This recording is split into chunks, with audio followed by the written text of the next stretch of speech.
Hello everyone, welcome to Monday. Well, we had another up day following the previous up week, and I've got all of my monitors finally set up from my office, which is really helpful for me.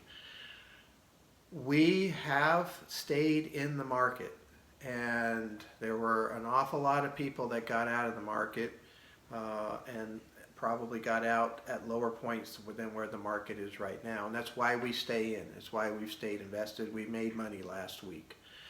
We made money today. And having said that, if the market does go down from here, we've created portfolios that I think are a bit more conservative, and especially we're focusing on big stocks with lots of cash flow and lots of cash on hand.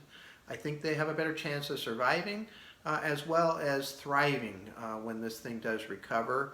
They'll be able to grab market share and possibly purchase other companies and what have you. So I think that's one of the pieces. I am going to try to send out some positive articles about the market and about some of the things that are happening in the disease with the vaccines and the cures that are out there, just as a counterpoint to all the negative news that's coming. But I do want to let you know that we're working really hard to try to make sure everybody is okay and being taken care of and answering all the questions. And we're working really hard on the portfolios and trying to determine what we need to do.